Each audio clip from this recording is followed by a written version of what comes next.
चलिए स्टार्ट करते हैं। राइबोसोम की बात करते थे, इसमें 3 बाइंडिंग साइट होता है। पहला ए साइट होता है, दूसरा पी होता है एंड तीसरा ई साइट होता है।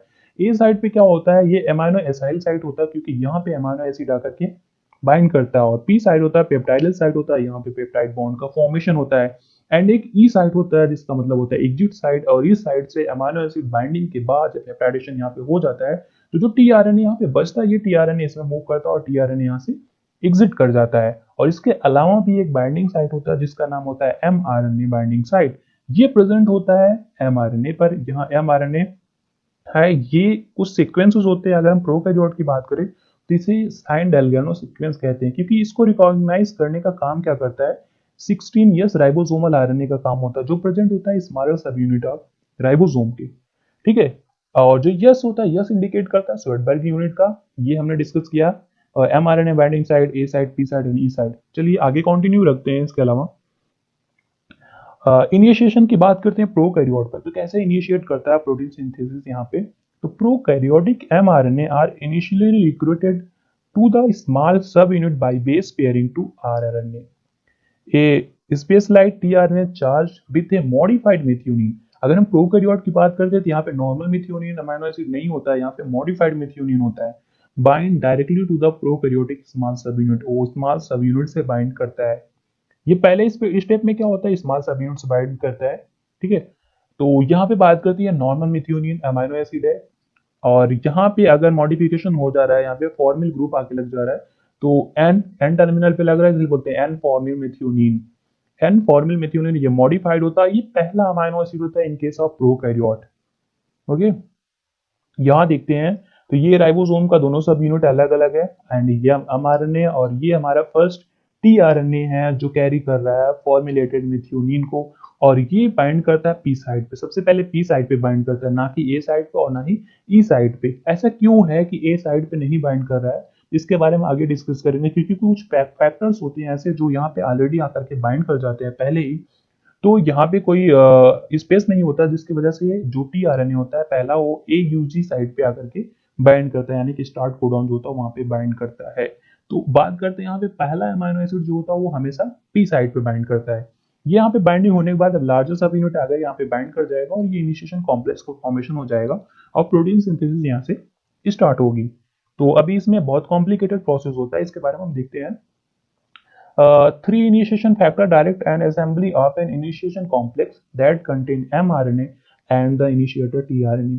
तीन यहाँ पे इनिशिएशन फैक्टर रिस्पॉन्सिबल होते हैं जो प्रोटीन सिंथेसिस को इनिशिएट कराते हैं। इनका फंक्शन अलग अलग होता है। जैसे दो राइबोसोम का जो सब यूनिट है, ये सब यूनिट पहले आकर के स्मॉलर आकर के बाइंड करता है, स्मॉलर आकर के बाइंड करता है। उसके बाद क्या होता है, इसमें जो IF3 है यानी इनिशिएशन फैक्टर 3 है, ये आकर के बाइंड कर जाता है। इसके बाइंडिंग से ये होता है कि जो लार्जेस्ट सब यूनिट है ये आकर के नहीं बाइंड कर पाता।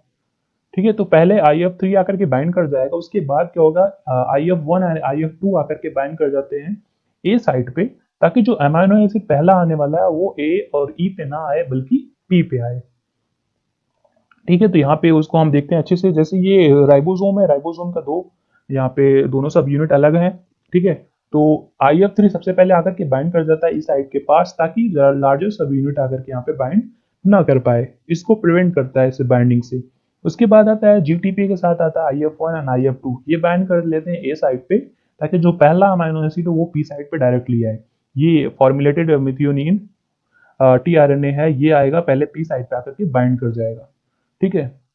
और यहाँ पे जीटीपी का हाइड्रोलिसिस हो जाएगा, जीटीपी का हाइड्रोलिसिस होगा और ये एमआरएनए वगैरह यहाँ पे आके बाइंड कर जाएगा। एमआरएनए आकर के यहाँ पे बाइंड किया, बाइंड करने के बाद अब लार्जेस्ट सब यूनिट भी आके बाइंड कर जाएगा और जीटीपी हाइड्रोलाइज कर जाएगा जीडीपी में। ठीक है। और ये सारे जो फैक्टर्स यहाँ पे है, इनिशिएशन फैक्टर यहाँ से रिलीज हो जाते हैं और ये कॉम्प्लेक्स का फॉर्मेशन हो जाता है। ये 70 ईयर्स इनिशिएशन कॉम्प्लेक्स का फॉर्मेशन हो गया, क्योंकि ये प्रोकैरियोटिक कॉम्प्लेक्स है तो इसे हम बोलेंगे 70 ईयर्स इनिशिएशन कॉम्प्लेक्स। अब ये प्रोटीन सिंथेसिस के लिए तैयार है और एलोंगेशन के प्रोसेस पे मूव करेगा। इसके पहले हम यूकैरियोट की भी बात कर लेते थे। Eukaryotic ribosome are recruited to the mRNA by the 5 cap. देखो क्या होता है, उसमें साइन डायगोनल सीक्वेंस पाया गया था प्रोकैरियोट के केस में, लेकिन यूकैरियोट के केस में ऐसा कोई सीक्वेंस नहीं होता जो राइबोसोम का कोई राइबोसोमल आरएनए उसे रिकॉग्नाइज करके बाइंड कर सके। तो क्या होता है, वो बाइंड कहाँ से करता है, 5 प्राइम कैप से। ये 5 प्राइम कैप से बाइंड करके वो फिर जाकर वहां पे स्कैनिंग का काम होता है। स्कैनिंग डाउन स्ट्रीम स्कैनिंग का काम होता है। उसके बाद जहां में हमें स्टार्ट कोडॉन मिलता है वहां से हमारा कॉम्प्लेक्स का फॉर्मेशन हो जाता है इनिशिएशन का। ठीक है, यहाँ देखते हैं तो यहाँ पे एलोंगेशन इनिशिएशन जो फैक्टर्स होते हैं वो कई सारे होते हैं, एक नहीं होता है, इसमें कई सारे होते हैं, बिल्कुल अलग होते हैं ये प्रोकैरियोट से। तो जो पहला पहला होता है वो ए से बाइंड करता है और तीसरा बाइंड करता है ई के पास से, और तीसरे का मेन काम वही होता है जो हमने प्रोकैरियोट में देखा कि ये लार्जेस्ट सब यूनिट को ऐड नहीं होने देता। और जो फर्स्ट का काम होता है ये भी प्रिवेंट करता है कि पहला अमाइनो एसिड ए पे आकर के ना बाइंड करे, वो जाकर के पी पे बाइंड करे। इसके साथ साथ और भी कॉम्प्लेक्सेस आते हैं, जैसे 4 है, ये रिकॉग्निशन में ज्यादा हेल्प करता है। इनिशिएशन फैक्टर 4 जो होता है ये रिकॉग्निशन में काम करता है, और रिकॉग्निशन करने के बाद यहाँ पे कॉम्प्लेक्स का फॉर्मेशन होता है।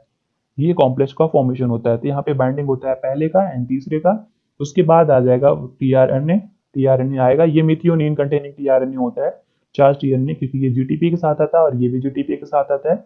और बाइंडिंग होने के बाद यहाँ से कई सारे इनिशिएशन फैक्टर रिलीज हो जाते हैं और लार्जेस्ट सब यूनिट आके बाइंड कर जाएगा। लार्जेस्ट सब यूनिट तभी बाइंड करेगा जब यहाँ से 3 इनिशिएशन फैक्टर जो 3 है इनके सब यू कैरियोट ये रिलीज हो जाएगा, तब जाकर के ये बाइंड करेगी। देखो यहाँ पे इनिशिएशन फैक्टर यहाँ से रिलीज हो गया, रिलीज होने के बाद अब लार्जेस्ट सब यूनिट आकर के यहाँ पे बाइंड कर गया, और बाइंड करने के बाद अब जीटीपी से जीटीपी हाइड्रोलाइज हो जाएगा और यहाँ से ये अमीनो एसिड इसके बाइंड कर जाएगा और सारे फैक्टर यहाँ से रिलीज हो जाएंगे, हट जाएंगे, और कॉम्प्लेक्स का फॉर्मेशन हो जाएगा। और ये इनिशिएशन कॉम्प्लेक्स का फॉर्मेशन यहाँ पे हो गया है। अब ये एलोंगेशन के प्रोसेस में मूव करेंगे।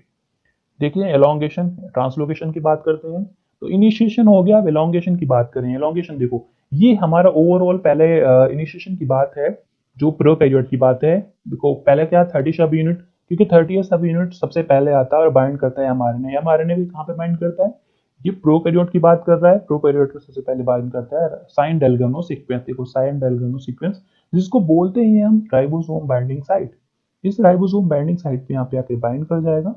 ठीक है, जीटीपी के साथ आएगा और जीटीपी के साथ बाइंड करने के बाद टीआरएनए यहाँ पे बाइंड करेगा और यहाँ पे जीटीपी का हाइड्रोलिसिस हो जाएगा जीटीपी में, और 50s राइबोसोम आकर के यहाँ 50s सब यूनिट आकर के यहाँ पे बाइंड हो जाएगा। उसके बाद यहाँ पे इनिशिएशन कॉम्प्लेक्स का फॉर्मेशन हो गया। अब इनिशिएशन कॉम्प्लेक्स का फॉर्मेशन हो गया तो अब यहाँ पे शुरुआत हो जाएगी प्रोटीन सिंथेसिस की। और यूकैरियोट में क्या होता है कि थोड़ा डिफरेंस है, किससे है कि प्रोकैरियोट से। जो मिथियोनिन है यूकैरियोट में आता है पहला अमीनो एसिड, लेकिन प्रोकैरियोट में क्या आता है फॉर्मुलेटेड मिथियोनिन आता है। इनिशिएशन फैक्टर अलग अलग होते हैं, कोई राइबोसोम बाइंडिंग साइट नहीं होता यूकैरियोट में। फॉरवर्ड सर्च करता है to find the start codon को वहां से सर्चिंग करता है, स्कैनिंग करता है 5 प्राइम से।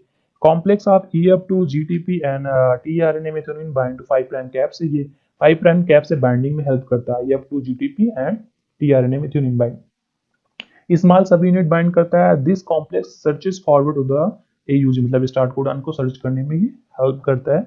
लार्जर सब यूनिट उसके बाद आकर के वहां पे बाइंड कर जाएगा। अब इलोंगेशन की बात करते हैं, तो इलोंगेशन में क्या देखो क्या है, इलोंगेशन में पहला प्रोसेस क्या है कि इनिशिएशन कॉम्प्लेक्स बन गया। अब इनिशिएशन कॉम्प्लेक्स बनने के बाद एमाइनो एसिड ए साइट पे इंटर करेगा, इंटर करने के बाद यहाँ पे पॉलीपेप्टाइड का फॉर्मेशन होगा, पेप्टाइड बॉन्ड का फॉर्मेशन होगा। पेप्टाइड बॉन्ड फॉर्मेशन होने के बाद ये एक स्टेप मतलब एक कोडॉन आगे मूव करेगा राइबोसोम, और फॉरवर्ड होने के बाद फिर दूसरा आकर के अमीनो एसिड इसमें बाइंड करेगा। अमीनो एसिड बाइंड करने के बाद और पॉलीपेप्टाइड का फॉर्मेशन होता रहेगा। देखो क्या हुआ पहले स्टेप में, यहाँ से ये एक स्टेप मूव करा, यहाँ नया दूसरा अमीनो एसिड आया टीआरएनए, टीआरएनए दूसरे अमीनो एसिड को लाया यहाँ पे इंटर कराया ए साइड में, और यहाँ से पेप्टाइड बॉन्ड का फॉर्मेशन हुआ। ठीक है, और यहाँ पे पेप्टाइड बॉन्ड का फॉर्मेशन होने के बाद फिर ये एक स्टेप एक कोडॉन आगे मूव करेगा, यहाँ से रिलीज हो जाएगा। अब ये एलोंगेशन का प्रोसेस में क्या है, इसको बार बार टीआरएनए को लाना और राइबोसोम को आगे मूव करना, इसके लिए भी एलोंगेशन फैक्टर रिस्पॉन्सिबल होते हैं। कुछ एलोंगेशन फैक्टर्स होते हैं जो इसको मूव कराते हैं और बाइंडिंग कराते हैं। तो सबसे पहला एलोंगेशन फैक्टर क्या है, यहाँ पे टीयू है। टीयू क्या करता है, ये टीआरएनए को कैरी करता है, जीटीपी के साथ टीआरएनए को लाता है, टीआरएनए को बाइंड कराता है, बाइंड कराने के बाद जीटीपी का हाइड्रोलिसिस होता है, और हाइड्रोलिसिस होने के बाद वो वहां से रिलीज हो जाता है एलोंगेशन फैक्टर टीयू, और रिलीज होने के बाद ये जीडीपी के फॉर्म में रिलीज होता है, और फिर जाके ये दोबारा फॉस्फोराइलेट हो जाता है, और फॉस्फोराइलेट होकर के फिर नए टीआरएनए को लाएगा, फिर बाइंड कराएगा। तो देखो यहाँ पे पॉलीपेप्टाइड का फॉर्मेशन हो रहा है, ए साइड यहाँ पे अभी ओपन है, यहाँ पे कोई भी टीआरएनए नहीं है, तो यहाँ पे देखो एलोंगेशन फैक्टर टीयू जीटीपी के साथ। ठीक है, जीटीपी के साथ किसको ला रहा है, टीआरएनए को, जो charge tRNA amino acid containing है। और ये आएगा यहाँ पे, अगर इसकी ये कॉम्प्लीमेंट्री है, कहने का मतलब जो यहाँ पे कोडॉन है, इसी कोडॉन का कॉम्प्लीमेंट्री यहाँ पे अमाइनो एसिड है, मतलब सही अमाइनो एसिड है, तो जाके यहाँ पे जीडीपी का हाइड्रोलिसिस जीटीपी में हो जाएगा, जीटीपी का हाइड्रोलिसिस जीडीपी में हो जाएगा, और यहाँ पे पेप्टाइड बॉन्ड का फॉर्मेशन हो जाएगा और अमाइनो एसिड लिंक हो जाएगा पॉलीपेप्टाइड चेन से। ठीक है, लेकिन अगर यहाँ पे रॉन्ग है, अगर गलत आ जाता है, तो गलत आने पे क्या होगा? देखो, अगर करेक्ट पेयरिंग है तो हमने बताया यहाँ पे हाइड्रोलिसिस हो जाएगा, ठीक है, हाइड्रोलिसिस हो जाएगा तो ये बाइंड कर जाएगा, लेकिन अगर गलत है तो यहाँ पे हाइड्रोलिसिस नहीं होगा। जीटीपी जिस फॉर्म में इसको लेके आया था, एलोंगेशन फैक्टर टीयू, उसी फॉर्म में ये यहाँ से रिलीज हो जाएगा, क्योंकि no GTP hydrolysis elongation factor Tu tRNA release हो जाएगा यहाँ पे। ठीक है, अब एक और एलोंगेशन फैक्टर आता है यहाँ पे जी, जो ट्रांसलोकेशन में मेनली हेल्प करता है। ठीक है, ट्रांसलोकेशन किसका करता है? राइबोसोम का एक कोडॉन आगे मूव कराता है। तो जीटीपी के साथ ये भी आता है एलोंगेशन फैक्टर जी, जीटीपी के साथ आएगा, बाइंड करेगा ए साइड पे बाइंड करने के बाद इस पूरे राइबोसोम को एक कोडॉन आगे मूव कराएगा, और मूव कराने के बाद तो जीटीपी में हाइड्रोलाइज हो जाएगा, और हाइड्रोलाइज होने के बाद यहाँ से रिलीज हो जाएगा, और दूसरा अमाइनो एसिड यहाँ पे स्पेस बन गया, और फिर अमाइनो एसिड यहाँ पे आएगा टीआरएनए के साथ, टीआरएनए आके बाइंड करेगा, अमाइनो एसिड इससे पेप्टाइडेशन हो जाएगा, और यहाँ से ये फिर रिलीज हो जाएगा। ऐसे ही जितनी बार आकर के एलोंगेशन फैक्टर जी जीटीपी के साथ आएगा, उतनी बार राइबोसोम एक एक कोडॉन आके मूव करता जाएगा, और एलोंगेशन का प्रोसेस कंप्लीट हो जाएगा। तो फिर लास्ट वन आता है आपका टर्मिनेशन आएगा। यहाँ पे हम डायग्राम के माध्यम से समझते हैं बहुत ही नॉर्मल वे में। ये देखते हैं यहाँ पे कि ये ओवरऑल देखो, यहाँ पे बाइंडिंग हुआ है, ए साइट अभी इम्पटी है, यहाँ पे ए साइट पे क्या आएगा? दूसरा एमाइनो एसिड आएगा टीआरएनए के साथ, और एलोंगेशन फैक्टर टी इसके लिए रिस्पॉन्सिबल होता है, जीटीपी के साथ आता है, और यहाँ पे बाइंड करेगा, बाइंड करने के बाद यहाँ पे पेप्टाइड बॉन्ड बन जाएगा। अब इसको आगे मूव करने के लिए फिर कौन सा रिस्पॉन्सिबल होगा? यहाँ पे elongation factor G, elongation factor G आएगा। ठीक है, एलोंगेशन फैक्टर जी आया, जी यहाँ पे आया, जीटीपी के साथ ये भी आता है, यहाँ पे बाइंड करता है, बाइंड करने के बाद यहाँ से रिलीज हो जाता है। तो यहाँ हमने ये देखा कि एलोंगेशन फैक्टर जी जो होता है केवल एक जीटीपी का यूज करता है, बाकी जो एलोंगेशन फैक्टर टीयू होता है यहाँ पे दो जीटीपी का यूज करता है। ठीक है, अब टर्मिनेशन की बात करते हैं। टर्मिनेशन कैसे होता है प्रोटीन सिंथेसिस पे? हम सब जानते हैं कि टर्मिनेशन के लिए स्टॉप कोडॉन होते हैं। स्टॉप कोडॉन कैसे कोडॉन होते हैं?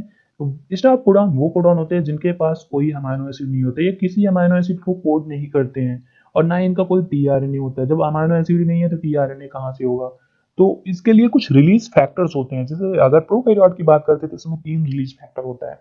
पहला रिलीज फैक्टर 1 होता है जो रिकॉग्नाइज करता है यूएए एंड यूएजी को, और रिलीज फैक्टर 2 होता है ये रिकॉग्नाइज करता है यूएए एंड यूजीओ को।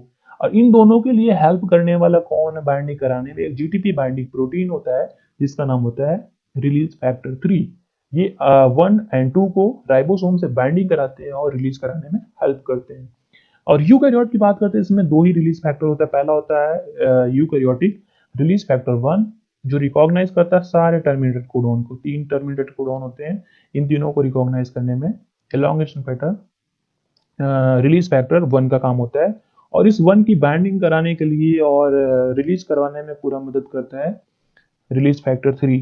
ये राइबोसोम डिपेंडेंट जीटीपेज हेल्पिंग होता है, ठीक है, और रिलीज कराएगा एंड फिनिश करा देगा पॉलीपेप्टाइड को। Release of ribosome from mRNA. अब एमआरएनए से राइबोसोम को कैसे रिलीज कराया जाए? Ribosome do not release from mRNA spontaneously after termination. ऐसा नहीं है टर्मिनेशन होने के बाद, यानी कि स्टॉप कोडॉन आ गया तो यहाँ पे राइबोसोम अपने आप रिलीज हो जाएगा, नहीं। राइबोसोम भी रिलीज होने के लिए भी दो यहाँ पे दो हेल्प है रिक्वायरमेंट फॉर राइबोसोम। यहाँ पे दो फैक्टर की रिक्वायरमेंट होगी। पहला फैक्टर होगा राइबोसोम रिसाइक्लिंग फैक्टर, एंड दूसरा वो होगा इलोंगेशन फैक्टर जी। ये दोनों हेल्प करेंगे राइबोसोम का डिसोसिएशन में, ओके, और वहां पे टर्मिनेशन में। यहाँ पे RRF release factor resembles a tRNA bind to ribosome A site पे बाइंड करेगा, uses a position not normally taken by tRNA, क्योंकि टीआरएनए किसी स्टॉप कोडॉन के लिए होता नहीं है, तो वहां पे टीआरएनए बाइंड नहीं करेगा, तो वहां पे रिलीज फैक्टर जाकर के बाइंड कर जाएगा, और बाइंड करने के बाद क्या करेगा? ईएफजी आकर के उसको ट्रांसलोकेट कर देगा, एक स्टेप ट्रांसलोकेट कर जाएगा, तो वहां पे टर्मिनेशन के लिए पेप्टाइड बॉन्ड का फॉर्मेशन नहीं हो पाएगा और टर्मिनेट कर जाएगा।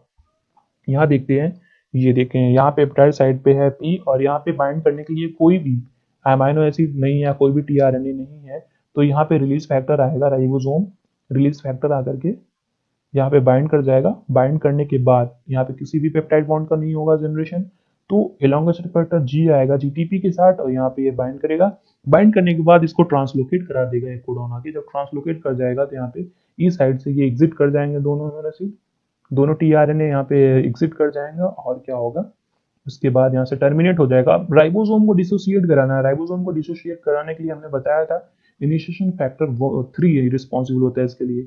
हमेशा इनिशिएशन फैक्टर 3 आएगा, इसको डिसोसिएट करा देगा। ठीक है, ये हेल्पिंग डायग्राम है जिसमें हम देख रहे हैं यहाँ पे रिलीज फैक्टर आया, रिलीज फैक्टर बाइंड किया है साइड पे। ठीक है, उसके बाद क्या हुआ, स्टॉप कोडॉन होगा, स्टॉप कोडॉन की कॉम्प्लीमेंट्री होता है और आके यहाँ पे बाइंड कर दिया। बाइंड करने के बाद यहाँ से सारे रिलीज हो जाते हैं। यहाँ पे पॉलीपेप्टाइड भी रिलीज हो गया, टीआरएनए भी रिलीज हो गया, एंड रिलीज फैक्टर भी यहाँ से रिमूव हो गया। और राइबोसोम के डिसोसिएशन के लिए हमने बताया इनिशिएशन फैक्टर 3 रिस्पॉन्सिबल होता है, और यहाँ से इसको रिमूव कर देगा। अब ये राइबोसोम क्या करेंगे, फिर दूसरी जाकर के एमआरएनए पे बाइंड करेंगे, वहां से प्रोटीन की सिंथेसिस स्टार्ट करेंगे। ये प्रोसेस कंटिन्यू चलता रहेगा।